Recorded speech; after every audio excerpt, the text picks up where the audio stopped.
جب بھی اللہ کے اس زمین پر کسی انسان نے تکبر کیا اور ظلم کیا تو اللہ نے اسے نشان عبرت بنا دیا۔ تو ویسے ہی حضرت موسیٰ علیہ السلام کے دور میں مصر کا بادشاہ بنا، جسے پوری دنیا فرعون کے نام سے جانتی ہے، وہ انسانوں پر ظلم کیا کرتا تھا۔ وہ جو لوگ غریب تھے ان کا حق کھاتا تھا، ان سے سخت مزدوریاں اور اجرت کم دیتا تھا، اور جو انسان ان کا غلام نہیں بنتا تھا اس کو قتل کر دیتا تھا۔ تبھی اللہ نے اپنے نبی حضرت موسیٰ علیہ السلام کو حکم دیا کہ فرعون تک میرا حکم پہنچاؤ کہ وہ انسانوں پر ظلم نہ کرے، ورنہ اللہ کا عذاب انہیں لے ڈوبے گا۔ جب اللہ کے نبی نے اللہ کا فرمان فرعون کو دیا تو مذاق اڑانے لگا اور کہنے لگا، یہاں کا خدا میں ہوں، میں کسی کے حکم کو نہیں مانتا۔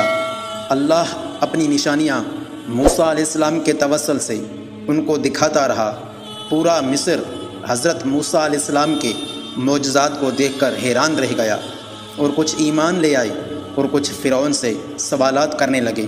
فرعون موسیٰ علیہ السلام کے معجزات کو دیکھ کر آخر اس بات تک آ پہنچا کہ حضرت موسیٰ علیہ السلام اور ان کی قوم بنی اسرائیل کو آج قتل کر دوں گا۔ اللہ نے حضرت موسیٰ علیہ السلام تک پیغام پہنچایا کہ رات کو اپنی قوم کو لے کے اس شہر سے نکل جا۔ تو یوں موسیٰ علیہ السلام اپنی قوم بنی اسرائیل کو لے کے اس شہر سے جانے لگے۔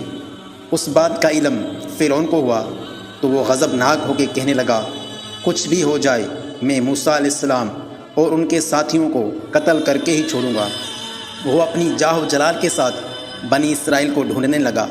بس آگے آگے اللہ کے نبی حضرت موسیٰ علیہ السلام اپنی قوم کے ساتھ، اور پیچھے پیچھے فرعون کا لشکر ان کو مارنے کے لیے آتا رہا۔ بالآخر بنی اسرائیل دریا تک آ پہنچے۔ فرعون کا لشکر ان کا پیچھا کرتے کرتے انہیں دیکھنے لگا۔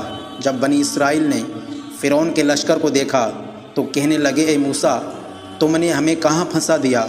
پیچھے فرعون کا لشکر ہمیں مارنا چاہتا ہے اور آگے یہ دریا ہے۔ حضرت موسیٰ علیہ السلام فرمانے لگے، اے لوگو، گھبراؤ نہیں، اللہ ہمارے ساتھ ہے۔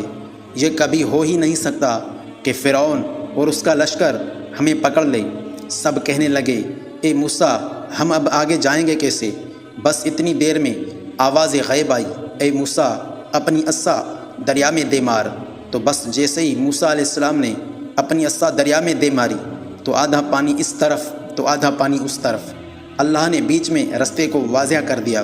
جب موسیٰ علیہ السلام اور ان کی قوم بنی اسرائیل دریائے نیل سے جانے لگے، جیسے ہی یہ منظر فرعون اور اس کے لشکر نے دیکھا تو وہ بھی ان رستوں پر حضرت موسیٰ علیہ السلام اور ان کی قوم کے پیچھے آ گئے۔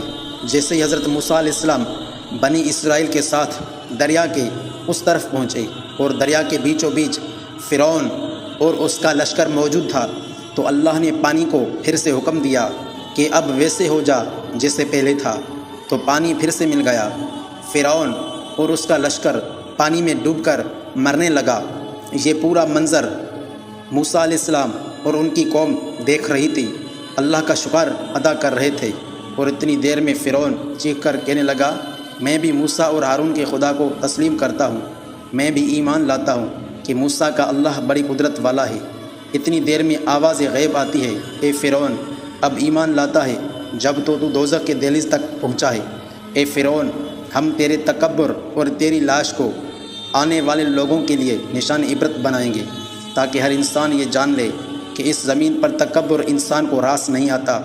آج بھی فرعون کی لاش کو اللہ نے نشان عبرت بنا کے رکھا ہے۔ بے شک جس انسان نے تکبر کیا اور انسانوں پر ظلم کیا، وہ اللہ کی رحمت سے دور ہو کر دوزخ تک پہنچ جاتا ہے۔